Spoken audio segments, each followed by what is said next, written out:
Hey guys, this is Top. Today we're going to be looking at Super Squad's Izkimar and the Support Elementalist build that he ran during Beta Week in Event 3. He was kind enough to let me use his footage as a basis for this breakdown vid. We're going to look at how his team's abilities support one another and what Team Paradigm tries to do against Super Squad. If you want to see the entire uncut game complete with his team's team chat, click the annotation to the side.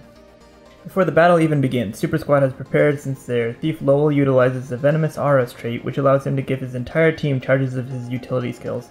This is going to help immensely as the first engagement begins because these venoms will apply poison, immobilization, and chilling to Super Squad's focus target. Now as the fight in the middle begins, we can see that Izkimar is dancing through all of his attunements to cast just a couple spells at a time. Note how he doesn't just use every spell. Since his trait build has a full 30 points in the arcane tree, he only has a 10-second cooldown on his attunement swap, and that gives him a lot more freedom in attunement dancing, so he can just cast the spells that are most useful at the time and save the others for when they're actually necessary. Here we see that Zeph went down, and we can see that Team Paradigm's Guardian Ashin popped his elite Tome of Courage in an attempt to save him. Now this flash of light that you can see is Ashin using the ability Pacifism as the Super Squad members go for the stomp. And what we can see is that it does actually interrupt Lowell from performing the stomp, but both Fred and Izkimar have used utility skills that grant them stability. Now it's possible that if neither of them had popped a stability cooldown, that this 3-second daze from Pacifism would have been enough to revive Zeph. And we can see how useful it is that Super Squad has multiple stability cooldowns that they can use on the offense. Going into the battle at the start of the match, Izkimar went ahead and opened up with both of his ice elementals. These elementals provide great support in the form of planting these frost fields, which are essentially the equivalent of his own frozen ground. Now, the chill from these fields themselves are actually easily comboed for frost armor, and all this greatly lowers Team Paradigm's damage potential because of the chill effect. So after lagging out for a bit, Izkimar tries to recover, but Moldron hits him with this Eviscerate crit. Now luckily, Izkimar still had protection up from earlier and goes ahead and shifts back to Earth Attunement immediately. That gives him more protection, and he goes ahead and pops Magnetic Aura. This buys plenty of time for his team to take down Moldron and for him to recover.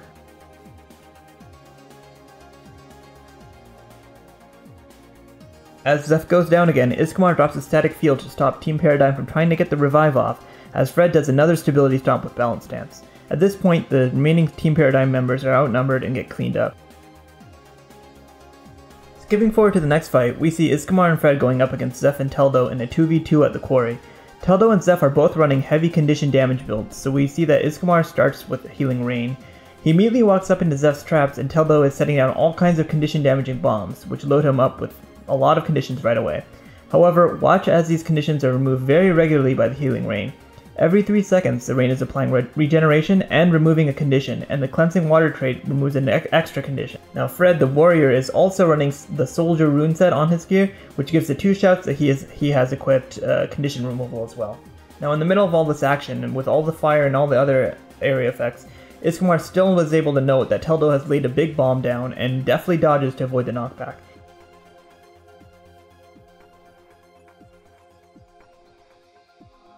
As the Healing Rain ends, we see that Fred is still under heavy focus fire from Teldo and Zeph, and so there's still plenty of conditions that are going to wear him down and he goes down.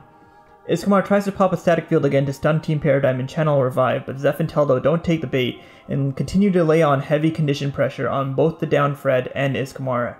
When Izkimar notices this, he pops into Water Attunement to get another regen and cleanse off, and uses Mist Form to try and get his heal off safely before attempting to resume the revive. Teldo sets up a big bomb again and keeps up the damage, and unfortunately for Izkimar, the stability from his emergency Earth's Embrace trait wears off and the bomb knocks him away, downing him. Now Fred sees this and activates his Vengeance ability, followed by his Elite Banner to immediately res Izkimar. After that, Izkimar does manage to make a bit of a recovery, but as Vengeance wears off and Fred goes completely down, Izkimar is left in a 2v1 with Teldo's supply drop in place. Izkimar tries to pop his Elite as well as Armor of Earth in a last-ditch effort, but he's going to go down under the sustained condition damage for both Zeph and Teldo.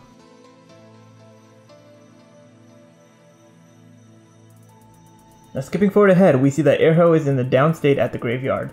Lastifka pops his Virtue of Courage, which thanks to his traits gives him and Izkimar a short stability which they try to use to revive him, but Rayon, Team Paradigm's Necromancer, lands a really well-timed Reaper's Mark that fears both Last and Izkimar, allowing Moldron to get the stomp off. Moldron's burst afterward nails Izkimar and he's forced to back out, popping defensive cooldowns to stay alive.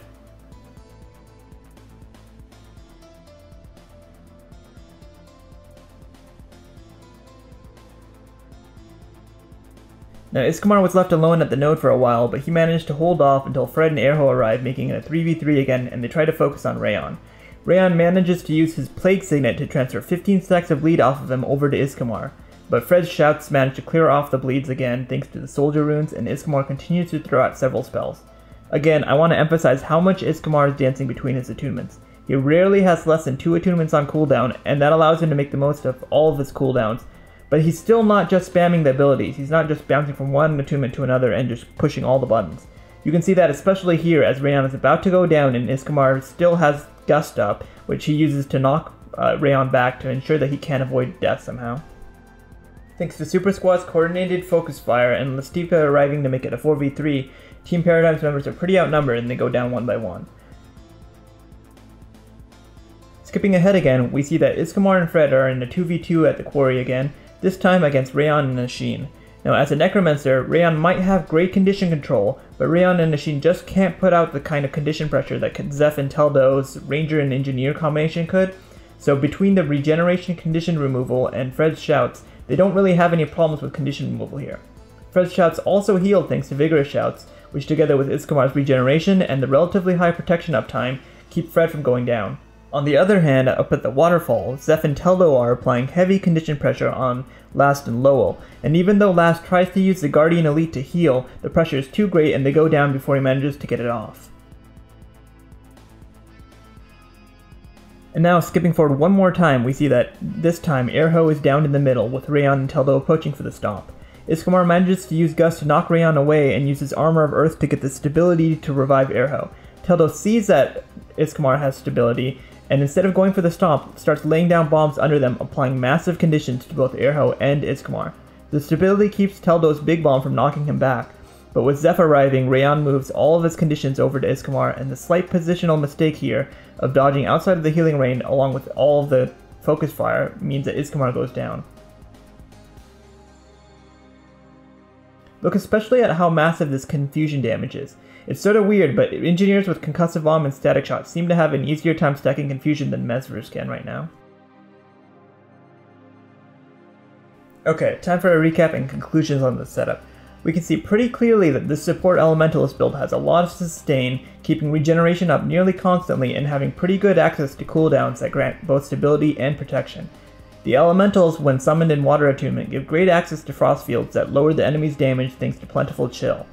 The build also has pretty strong condition removal with multiple abilities and traits granting regeneration, which then removes conditions on application. It also has some pretty potent automatic cooldowns that kick in at specific health levels that ensure that Izkimar has some time to react and use his abilities and, to dodge to recover. With pretty strong play, he can recover pretty well against almost any kind of traditional burst, like a Warrior's 100 Blaze plus Frenzy combination, which is really common these days. Now that all said, that low health pool makes him pretty vulnerable against something like persistent, repeated condition application, like what the Engineer can put out with the bombs or Ranger's traps.